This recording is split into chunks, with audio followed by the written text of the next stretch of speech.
नमस्ते, आपको मेरे चैनल शर्मा ऑफिशियल में स्वागत है।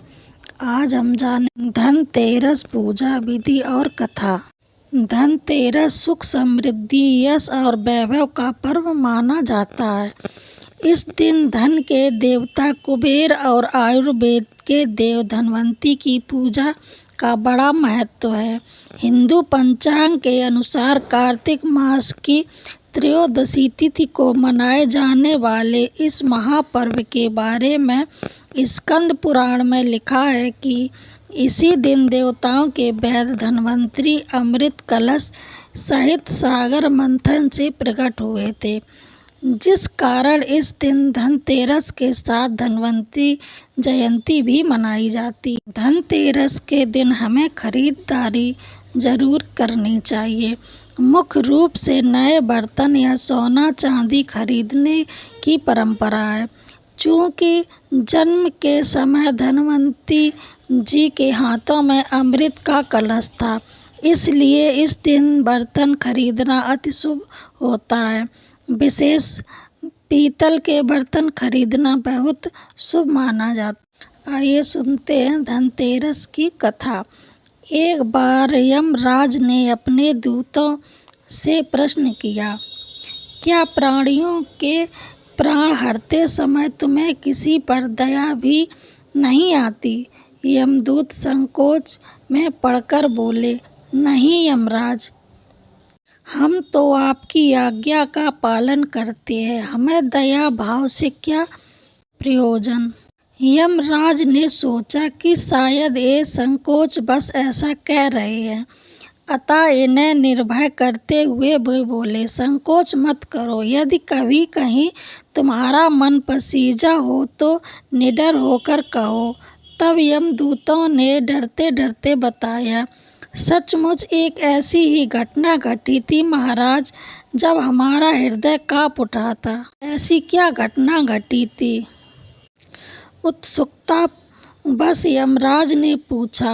दूतों ने कहा, महाराज, हंस नाम का एक राजा एक दिन शिकार के लिए गया। जब जंगल में अपने साथियों से बिछड़कर भटक गया और दूसरे राज्य की सीमा में चला गया। फिर वहाँ के राजा हेमा ने राजा हंस का बड़ा सत्कार किया। उसी दिन राजा हेमा की पत्नी ने एक पुत्र को जन्म दिया था। ज्योतिषों के अनुसार नक्षत्र गणना करके बताया कि यह बालक विवाह के 4 दिन बाद मर जाएगा। राजा के आदेश से उस बालक को यमुना के तट पर एक गुहा में ब्रह्मचारी के रूप में रखा गया। उस तक स्त्रियों की छाया भी न पहुँचने दी गई, किंतु विधि का विधान तो अड़िग होता है।